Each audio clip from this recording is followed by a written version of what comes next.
প্রিয় শিক্ষার্থী, কেমন আছো সবাই? ভালো আছো নিশ্চয়ই। আলহামদুলিল্লাহ, আমিও ভালো আছি। ডিজিটাল প্রযুক্তির আজকের ক্লাসে সবাইকে স্বাগতম জানাচ্ছি। আমি ফারজানা কবির, তোমাদের ডিজিটাল প্রযুক্তির শিক্ষক। তো তোমাদের ক্লাসগুলো কেমন লাগছে? আমরা কিন্তু ধীরে ধীরে অলরেডি 4টা ক্লাস করে ফেললাম, 5টা ক্লাস করে ফেললাম। আমরা কিন্তু শিক্ষণ অভিজ্ঞতা 1 নিয়ে পড়াশোনা করছিলাম। আমাদের আর 2টো মাত্র সেশন রয়েছে। এই 2টো হয়ে গেলেই কিন্তু আমাদের শিক্ষণ অভিজ্ঞতা 1 শেষ হয়ে যাবে। সো আজকে আমরা শিক্ষণ অভিজ্ঞতা 1 থেকে 6 ও 7 নামে যেই সেশনটি রয়েছে সেটি আমরা আলোচনা করব, এবং সেটার জন্য কিন্তু আমাদেরকে তোমাদের যে বাড়ির কাজ ছিল একটি, তোমাদের নিশ্চয়ই মনে আছে আমাদের তথ্য যাচাইয়ের জন্য একটা গুগল ফর্ম আমরা তৈরি করেছিলাম। সেটি তোমাদেরকে ফ্যাসিলিটেটর তোমাদের ক্লাসের যে গ্রুপ রয়েছে সেখানে শেয়ার করেছিল এবং বলা হয়েছিল তোমাদের আত্মীয় স্বজন, বন্ধু বান্ধব কিংবা পরিবারের সবার কাছ থেকে তোমরা সেখানে রেসপন্স নিয়ে সেই গুগল ফর্মটি পূরণ করে তোমরা সেন্ড করবে, তাই না? সো এই কাজটি কিন্তু নিশ্চয়ই তোমরা ইতিমধ্যে করেছো। সো আজকে আমরা দেখব যে সেই কাজগুলো গুগল ফর্ম থেকে কিভাবে সহজে আমরা যাচাই করতে পারি। তোমাদের কাজের উপর ভিত্তি করে আমরা কিভাবে সেই তথ্যগুলোকে যাচাই করে আমাদের ভুল তথ্য এবং সঠিক তথ্যগুলোকে ফিল্টার করতে পারি, ঠিক আছে, ছেঁকে ফেলতে পারি। তো আজকের সেশনে আমরা দেখব সবাই মিলে তথ্য যাচাই, যেটি রয়েছে সেশন 6 ও 7। তাহলে চলো আমরা সেশনটি শুরু করি। আমরা যে গুগল ফর্মটি সবার কাছে পাঠিয়েছি, আজকে সেই ফর্মটি খুলে দেখব কি কি তথ্য আমাদের পরিচিতরা পাঠিয়েছেন। তো গুগল ফর্মের লিঙ্কটি যখন তুমি তোমার আত্মীয় স্বজনের সাথে শেয়ার করলে, তারা নিশ্চয়ই ফর্মটি পূরণ করেছে এবং পূরণ করে কিন্তু তোমাকে ফিডব্যাক হিসেবে সেটা সেন্ডও করে দিয়েছে। সো যেটা আমাদের সেন্ডিংয়ে রয়েছে সেখান থেকে আমরা আজকে দেখব যে কেমন রেসপন্স আমরা পাঠিয়েছি। সো শ্রেণীকক্ষে সবাই মিলে 5-6টি দলে আমরা ভাগ হব। এক একটি দল কয়েকটি তথ্য নিয়ে সেগুলো যাচাই করব। প্রথমে গুগল ফর্মটি দেখা যাক। এটি নিচে ব্যবহৃত গুগল ফর্ম, এর ছবি দেয়া হলো আমাদের বোঝার সুবিধার্থে। তো আমরা যখন আমাদের সেশন 1 পড়ছিলাম সেখানে আমরা দেখেছি কিভাবে গুগল ফর্ম তৈরি করতে হয়। তৈরি করার সময় আমরা এটাও দেখেছিলাম যে গুগল ফর্মের কিছু সেকশন ছিল, যেমন আমাদের রেসপন্স নামে একটা সেকশন ছিল। সেই রেসপন্সে ক্লিক করলে কিন্তু কারা কারা এই ফর্মটিতে অংশগ্রহণ করেছে, কি কি উত্তর পাঠিয়েছে সেটা কিন্তু আমরা দেখে নিতে পারি। তো আজকে আমি গুগল ফর্মের ওই রেসপন্স সেকশনটা তোমাদেরকে বইতে যে এক্সাম্পলগুলো আছে সেটি দিয়ে বোঝানোর চেষ্টা করব। আশা করি তোমরা বুঝতে পারবে। সো আমরা এখানে একটা, মনে করো, কুইজের জন্যে আমরা একটা গুগল ফর্ম তৈরি করেছি যার নাম হচ্ছে ডিজিটাল সময়ে কৈশোর। এটার কুইজ নাম্বার ছিল 1। তো এখানে ডিজিটাল সময়ে কৈশোর নামে যে আলোচিত বিষয়গুলো ছিল সেখানে কুইজ প্রতিযোগিতা হবে। 4 পর্বে এই কুইজটা অনুষ্ঠিত হবে। এটি প্রতিযোগীরা অংশগ্রহণের মাধ্যমে গুগল ফর্মে এখানে রেসপন্স দিবে, ঠিক আছে? তো সেখানে আমরা দেখতে পাচ্ছি যে এই গুগল ফর্মের 3টা সেকশন রয়েছে। 3টা সেকশনে যদি আমরা একটু দেখি, প্রথম সেকশনে রয়েছে আমাদের কোয়েশ্চেন্সে গিয়ে কিন্তু আমরা গত ক্লাসে 5টা কোয়েশ্চেন সেট করা দেখিয়েছিলাম এবং বিভিন্ন 5টা না হলে 4টা কিন্তু আমরা দেখেছিলাম কিভাবে কোয়েশ্চেন সেট করতে হয়। ঠিক কোয়েশ্চেনের পাশেই আমার রয়েছে রেসপন্স নামে একটি অপশন বা রেসপন্স নামে একটি ট্যাব, যেখানে আমরা দেখতে পাচ্ছি অলরেডি কয়টা রেসপন্স এর জন্য এসেছে। এই যে আমার কুইজের কোয়েশ্চেনগুলো ছিল সেটার জন্য কিন্তু আমরা এখানে 61টা রেসপন্স আমরা দেখতে পাচ্ছি।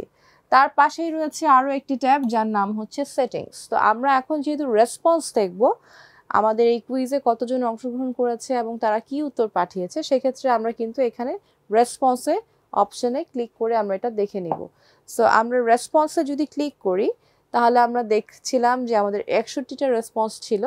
তো সেখান থেকে আমরা এখানেও দেখতে পাচ্ছি 61টা রেসপন্স এবং সেখান থেকে আমরা সামারিও দেখতে পাচ্ছি, ঠিক আছে? সামারি দেখতে পাচ্ছি। সামারি থেকে কিন্তু আমরা জানবো যে কে কে আমার এখানে অংশগ্রহণ করেছে এবং কিভাবে।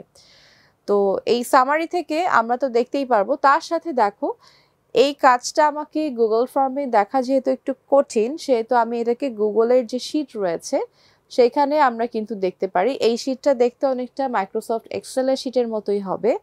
গুগলেরও নিজস্ব শিট রয়েছে, সেটা এখানে দেখো এই যে অ্যারো সাইন দিয়ে এখানে দেখানো হয়েছে, ঠিক এইখানে আমরা ভিউ ইন শিট এই যে অপশনটা রয়েছে, এই ভিউ ইন শিট অপশনটাতে ক্লিক করলেই কিন্তু আমরা গুগল ফর্মের যে ডেটাগুলো বা রেসপন্সগুলো সেটাকে আমরা এখন এক্সেলে যে আমরা ছক দেখেছি বা যে আমাদের সেলগুলো দেখেছি সেভাবে করে আমরা দেখতে পারবো। তাহলে আমরা বুঝতে পারলাম আমরা গুগল ফর্মে যে যিনি অ্যাডমিন আছে সেই গুগল ফর্মে ঢুকে তার তৈরি করা কোয়েশ্চেনের জন্য রেসপন্স অপশনে ক্লিক করার পরে সে এই যে আমাদের ডান দিকে যে অপশনটি রয়েছে ভিউ ইন শিট এই অপশনটিতে ক্লিক করে নেবে। তাহলে আমরা একটু দেখি যে আমরা ক্লিক করলে কি দেখতে পাবো। ফর্মটি দেখতে অনেকটা এরকম, এই যে দেখো যেই ফর্মটি তৈরি হবে সেটি দেখতে অনেকটাই এরকম এক্সেলের মতোই দেখতে, তাই না? বাট এটা গুগলের জন্য শিট, গুগলের স্প্রেডশিট, ঠিক আছে? ফর্মের রেসপন্সে ক্লিক করলে আমাদের কাছে কে কি প্রশ্ন পাঠিয়েছে সেগুলো আমরা দেখতে পাবো। আমরা গুগল ফর্মেই একটি একটি করে দেখতে পারতাম, কিন্তু কাজের সুবিধার্থে আমরা অন্যদের কাছ থেকে আসা তথ্যগুলোকে একটি স্প্রেডশিটে ওপেন করব। তাই ভিউ ইন শিটে ক্লিক করব। ক্লিক করলেই পাশের উইন্ডোতে নতুন একটি গুগল স্প্রেডশিট আসবে। শিটটি দেখতে অনেকটা এরকম হবে। সো এই যে দেখো আমরা কিন্তু দেখে ফেললাম গুগলের যে স্প্রেডশিট রয়েছে সেটি দেখতে কেমন। আমি এখানে দেখতে পাচ্ছি যে এখানেও বিভিন্ন ধরনের সেল রয়েছে, কলামগুলো রয়েছে CDEF নামে, ঠিক যেমন স্প্রেডশিটেও ছিল। এখানে বিদ্যালয়ের নাম দেখাচ্ছে, কোন জেলা থেকে সে রেসপন্স করেছে সেটিও দেখাচ্ছে, এবং ফেসবুকে কোনো তথ্য বা ছবি ফটোশপ করে দিলে এরকম কিছু তথ্য এখানে আমরা দেখতে পাচ্ছি। G নাম্বার কলামে, H নাম্বার কলামেও আমি কিছু দেখতে পাচ্ছি। তো এই শিটটা কিন্তু গুগলের জন্য করা শিট, তো সেইখান থেকে আমরা এটা দেখতে পাই। তো এই তথ্যগুলো আমরা স্প্রেডশিটে দেখছি। গুগল স্প্রেডশিটটি দেখেই আমরা বুঝতে পারছি এটি এক্সেল শিটের মতোই, যেটিতে আমরা গত 2 দিন থেকে স্প্রেডশিটের বিভিন্ন টুলসের ব্যবহার অনুশীলন করেছি। আমরা কি কি টুলসের ব্যবহার অনুশীলন করেছিলাম? আমরা করেছিলাম অ্যাডিশন, যোগ, বিয়োগ, গুণ এবং ভাগ, কিভাবে কাজগুলো করতে হয় সেগুলো আমরা দেখেছি। গত 2 দিন থেকে আমরা এক্সেল নিয়ে কাজ করছিলাম, সেখানে আমরা দেখেছি। এই শিটে সর্বডানে আমরা আরেকটি কলাম প্রস্তুত করব, বা প্রাপ্ত তথ্যটি কি সঠিক তথ্য, অনিচ্ছাকৃত ভুল তথ্য নাকি অপতথ্য তা উল্লেখ করব। তো আমরা এখানে 3টা বিষয় আমাদের যে একেবারে প্রথম সেশন ছিল সেখানে দেখেছিলাম, মিস ইনফরমেশন, ডিসইনফরমেশন এবং ম্যাল ইনফরমেশন। তোমাদের নিশ্চয়ই এই 3টা টার্ম সম্পর্কে পরিচিতি হয়েছে এবং তোমাদের মনে আছে মিস ইনফরমেশন যেটা আমরা পড়েছিলাম, এবং আমাদের ডিসইনফরমেশন যেটা আমরা পড়েছিলাম, এবং ম্যাল ইনফরমেশন যেটা পড়েছিলাম। কাউকে যদি আমরা ক্ষতি করতে না চাই, ভুলবশত যদি আমাদের আমাদের মানে অজান্তেই যদি একটা ভুল হয়ে যায় সেটা কিন্তু আমরা মিস ইনফরমেশন বলেছিলাম। আর যদি আমরা ইচ্ছাকৃতভাবে কারো ক্ষতি করতে চাই সেক্ষেত্রে আমরা কিন্তু ম্যাল ইনফরমেশন বলেছিলাম। সো এই টার্মগুলো আমরা যদি মনে না থাকে আমরা কিন্তু আগের আমাদের সেশন 1-এ গিয়ে এই টার্মগুলোকে আবার একটু রিক্যাপ করে একটু রিভিউ করে আসতে পারি। তো আমাদের যেটা করতে হবে, আমাদের যে গুগল ফর্মের জন্য যে আমরা গুগল শিটটি পেয়েছি সেখানে আমাকে আরও একটি নতুন কলাম যোগ করতে হবে, যার নাম আমরা দিব কি, সেটা হচ্ছে আমরা সঠিক তথ্য এবং অনিচ্ছাকৃত ভুল তথ্য, অথবা আমরা দিব হচ্ছে অপতথ্য। এই 3টা কলাম আমরা অ্যাড করে দিব, ঠিক আছে? মনে আছে আমরা প্রথম সেশনে এগুলো জেনেছিলাম, আমরা আরেকবার প্রথম সেশনের অংশটুকু পড়ে আসতে পারি। ডান পাশের অন্য একটি কলামে আমরা কেন এটিকে মিস ইনফরমেশন নাকি ডিসইনফরমেশন নাকি ম্যাল ইনফরমেশন মনে করছি তার ব্যাখ্যাটাও আমরা লিখব। সো আমাকে যে কাজটি করতে হবে সেটা যদি আমি একটু স্ক্রিনে দেখি, আমাকে আসলে কি কাজ করতে হবে। এই যে দেখো এটি কি ধরনের তথ্য, এই ধরনের একটা কলাম আমাকে তৈরি করতে হবে। এটি কি ধরনের তথ্য এবং আমাদের ব্যাখ্যা। এই দুটো কলাম কিন্তু আগে ছিল না, এই দুটো কলাম আমাকে নতুন করে যুক্ত করতে হবে। তো এখন আমরা দেখে নিব যে কিভাবে আমরা নতুন কলাম যুক্ত করে ডেটা এন্ট্রি করতে পারি। আমি এক্সেলে দেখাচ্ছি, একইভাবে তোমরা এটাকে গুগল শিটের এক্সেল যে পেজ রয়েছে, আমরা যদি সেটাকে আমাদের গুগল ফর্ম থেকে এক্সপান্ড করি, এক্সপোর্ট করি, তাহলে কিন্তু গুগল শিটটা আমরা পেয়ে যাব। সেখানে একই উপায়ে আমরা এটাকে এক্সপান্ড করতে পারবো, ঠিক আছে? তো আমি একটু এটাকে এক্সেলে এখন তোমাদেরকে দেখাচ্ছি। আমরা এক্সেল নিয়ে অলরেডি কিছু কাজ করেছি, সেখানেও আমি দেখাচ্ছি কিভাবে করে আমরা নতুন আরও দুটো কলামকে অ্যাড করতে পারি। তো এই হচ্ছে আমাদের এক্সেল শিট, আমি একটু জুম করে দেখাচ্ছি এখানে। সো আমরা কিন্তু এটা দেখেছিলাম, এই শিটটি অলরেডি আমরা গত ক্লাসে এগুলো নিয়ে কাজ করেছি। সো আমরা জানি এখানে কি কি হয়েছে। এখন আমরা কি করব, নতুন আরো দুটা কলাম যুক্ত করব, যার নাম হচ্ছে কি ছিল, একটি ছিল হচ্ছে এটি কি ধরনের তথ্য, আরেকটি ছিল আমাদের ব্যাখ্যা। সো এখন আমরা এই কলামের সাথেই একটা নতুন কলাম যদি যুক্ত করতে চাই, আমরা এখানে এফ যে কলামটি রয়েছে, মনে করি আমরা এইখানে আজকে নতুন একটি কলাম তৈরি করব। সো এখানে আমরা কি করতে পারি, রাইট ক্লিক করে আমরা ইনসার্টে যেতে পারি। ইনসার্টে গেলে দেখো shift cells right, shift cells down, enter row, enter column. আমি চাইলে পুরো একটা কলামকে এখানে যুক্ত করতে পারি, পুরো একটা রোকেও আমি চাইলে যুক্ত করতে পারি। তো আমি যেহেতু ডান পাশে এটাকে নতুন করে আমাকে আর করতে হচ্ছে না, ডান পাশে আমি জাস্ট টাইপ করে নতুন একটা কলাম কিন্তু অ্যাড করতে পারবো। কিন্তু মনে করো আমি ডি আর ই এর মাঝখানে নতুন একটা কলাম তৈরি করতে চাই, সেখানে আমি একটু দেখাই কিভাবে এটা করব। এই যে দেখো ইনসার্ট দেওয়ার সঙ্গে সঙ্গেই কিন্তু আমার মাঝখানে আরেকটি নতুন কলাম তৈরি হয়ে গেছে, তাই না? সো আমরা এটা দরকার নেই আমাদের, এটাকে আমরা ডিলিট করে দিচ্ছি। ডিলিট অপশনে রাইট ক্লিক করে দিলেই কিন্তু ওই আগের কাজটি চলে গেল। আমরা এখানে এফ বাটনে বা এফ যে আমাদের সেলটি রয়েছে, যে আমাদের কলাম রয়েছে, সেখানে আমরা এখন কাজ করব। তো এখানে আমাদের যে একটা ছিল সেটা হচ্ছে এটা কি ধরনের তথ্য, এইটা কি ধরনের তথ্য।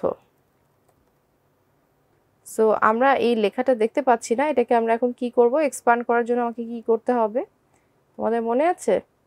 সো আমরা সেলের জন্য প্লাস সাইন খুঁজছি, যেটা দিয়ে আমরা কি করতে পারি, আমাদের লেখাটাকে বড় করে নিতে পারি, তাই না? এখনো আমাদের পুরো লেখাটা আসেনি স্ক্রিন জুড়ে, আমাদের স্পেলিংয়ে কিছু ধরনের ভুল হয়েছে, এখন আমরা এটাকে ঠিক করে নিব। আমি আবারও লিখছি, এটা কি ধরনের তথ্য। সো এই যে যুক্ত করে ফেললাম। ঠিক একইভাবে তোমরা এটাকে তোমাদের যে গুগল শিট রয়েছে সেখানে তোমরা এই নতুন কলামটি যুক্ত করতে পারবে। এবং আরেকটা যে আমাদের ছিল সেটা ছিল আমাদের ব্যাখ্যা। ঠিক আছে, আমাদের ব্যাখ্যা নামে একটা কলাম ছিল। আমরা যখন এই অভ্র সফটওয়্যারটা ব্যবহার করি, বলেছিলাম যে আমাদেরকে খুব ভালো বাংলিশ জানতে হবে, মানে ইংলিশ কোন ওয়ার্ডটা লিখলে আমি এক্স্যাক্টলি আমাদের বাংলা ওয়ার্ডটা পাবো, সেটা কিন্তু খুব ভালো করে আমাদেরকে শিখতে হবে, নয়তো আমরা দেখো কি ধরনের সমস্যার মধ্যে পড়ে যাচ্ছি। ঠিক আছে, সো এইভাবে আমরা দেখে নিলাম যে আমাদের কিভাবে আমরা নতুন করে ফিল্ড যুক্ত করতে পারবো বা নতুন করে কলাম যুক্ত করতে পারবো, এবং সেই কলামে আমাদেরকে কি করতে হবে, এখন আমাদের যে ইনফরমেশনগুলো গুগল ফর্মে আমরা পেয়েছি সেগুলোর জন্য আমাদেরকে মিস ইনফরমেশন নাকি এটা ডিসইনফরমেশন নাকি আমার এটা হচ্ছে ম্যাল ইনফরমেশন, সেটিকে আমাকে এখানে যুক্ত করতে হবে। এবং যুক্ত করে দেওয়ার পরে আমরা সেখানে এটাকে আমি কেন মনে করছি যে এটা মিস ইনফরমেশন, কেন আমি মনে করছি যে ডিসইনফরমেশন, কেন ভাবছি এটা ম্যাল ইনফরমেশন, এর ব্যাখ্যাটা আমাকে এই কলামে অ্যাড করে লিখে দিতে হবে।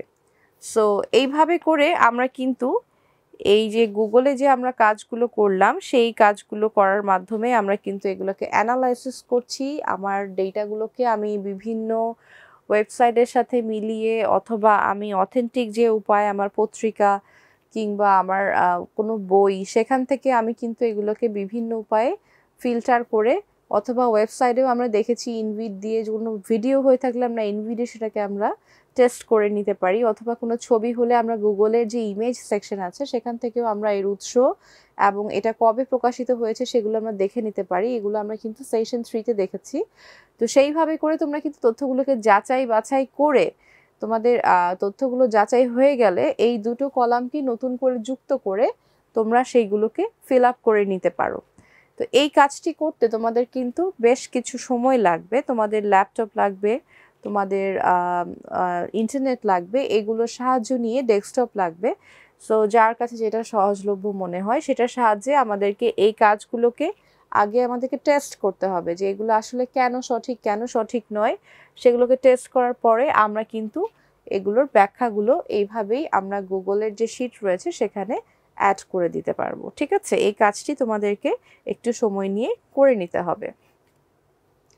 আমাদের পাওয়া গুগল শিটের পাশে আরও দুটি কলাম আমরা উপরে ছবির মতো একটি তথ্য যাচাই করে আমাদের সিদ্ধান্ত ও ব্যাখ্যা লিখব, একটি একটি করে তথ্য যাচাই করে। ব্যাখ্যা ঘরে আমরা বর্ণনা করব কিভাবে আমরা বুঝতে পারলাম যে এই তথ্যটি বা ওই তথ্যটি ভুল বা সঠিক। আজ এবং আগামী সেশন আমরা তথ্য যাচাইয়ের কাজ করব। কাজ শেষ হলে শেয়ার বাটনে ক্লিক করে যারা আমাদের কাছে তথ্যের যথার্থতা জানতে চেয়েছে তাদের কাছে ওই গুগল শিটটির লিঙ্ক পাঠিয়ে দিব। তো একইভাবে আমাদের দেখো, এই যে আমরা গুগল ফর্মটাতে কিছু এডিটের কাজ করলাম, আমরা নতুন করে কিছু কলাম যুক্ত করে সেখানে আমরা আমাদের ব্যাখ্যা লিখলাম, আর তারা যে তথ্য দিয়েছে সেই তথ্যগুলো সঠিক কিনা, ম্যাল ইনফরমেশন কিনা, কিংবা ভুল ইনফরমেশন কিনা, কিংবা অপতথ্য কিনা, সেটা আমরা মানে আইডেন্টিফাই করলাম, করার পর সেটাও আমরা লিখলাম। এই কাজগুলো যখন হয়ে যাবে তখন আমরা এই যে দেখো আমাদের যে একেবারে ডানে উপরে একটা বাটন রয়েছে যার নাম হচ্ছে শেয়ার, এই বাটনটিতে ক্লিক করার সাথে সাথে যেই ব্যক্তি এই রেসপন্সগুলো করেছে তাদের কাছে কিন্তু আমার এই ফলাফলটি চলে যাবে। সো সে আমাকে যেই ভুল ইনফরমেশনগুলোর জন্য ইনকোয়ারি করতে দিল, আমাকে যাচাই করতে দিল, তা কিন্তু যাচাই হয়ে তার কাছে সেই উত্তরগুলো সে তখন দেখতে পাবে। সো এই যে কাজটি আমরা গুগল ফর্মের মাধ্যমে করলাম, এই কাজটি থেকে কিন্তু আমরা শিখলাম যে কিভাবে আমরা গুগল ফর্মের সাহায্যে একটি জরিপের মাধ্যমে কিংবা একটি কোয়েশ্চেনিয়ার মেক করে, একটি গুগল ফর্মে বিভিন্ন ধরনের প্রশ্ন তৈরি করে আমরা কিন্তু সেটিকে সবার সাথে শেয়ার করতে পারি এবং তাদের রেসপন্সের ভিত্তিতে আমরা কিন্তু তাদেরকে সঠিক তথ্যটি যাচাই করে তার রেজাল্টটাও খুব সহজে শেয়ার করে দিতে পারি, তাই না? তো এই যে কাজগুলো আমাদেরকে গুগল ফর্ম সাহায্য করলো, এত সহজে আমাকে এই কাজগুলো করে দিল, এই কাজগুলো কিন্তু আমরা যখন অনেক বড় হয়ে আমরা জার্নালিস্ট হব, আমরা যখন সাংবাদিক হব, কিংবা আমরা যখন এরকম গবেষণা নিয়ে কাজ করব, রিসার্চার হব, তখন কিন্তু এই যে আমরা শিখলাম যে গুগল ফর্মের মাধ্যমে আমরা কিভাবে তথ্য নিয়ে কাজ করতে পারি, এটি আমাদের জন্য অনেক বেশি কাজে আসবে, তাই না? আমরা কিন্তু এই গুগল ফর্মের আজকে যে আমরা অভিজ্ঞতাগুলো দেখলাম, এগুলোকে কাজে লাগিয়ে আমাদের স্কুলের জন্যেও বা আমাদের বন্ধু মহলেও আমরা বিভিন্ন ধরনের সাহায্য নিয়ে বা তাদেরকে আমরা বিভিন্ন তথ্যের জন্য ইনকোয়ারি করে আমরা তার সঠিকতা যাচাই করে আমাদের নিজেদের মধ্যেই, গ্রুপের মধ্যেই কিন্তু এই জিনিসগুলোর ব্যবহার অথবা প্র্যাকটিস করতে পারি, ঠিক আছে, অনুশীলন করতে পারি। তো তোমরাও নিশ্চয়ই এগুলো দেখবে, এগুলো নিয়ে কাজ করবে। এই কাজগুলো করতে যেয়ে আমরা কিন্তু আমাদের ভবিষ্যতে আমাদের যে কাজগুলো রয়েছে তার সাথে যুক্ত হয়ে যাচ্ছি এবং সেই কাজগুলোকে কিভাবে সহজে সমাধান করতে পারবো সেটাও শিখে নিচ্ছি, তাই না?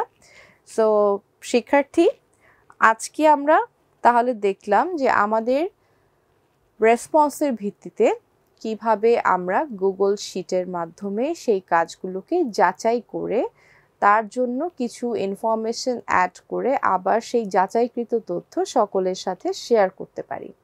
এই কাজটি আমরা আজকে বইয়ের যে উদাহরণগুলো রয়েছে সেটির আলোকে দেখলাম।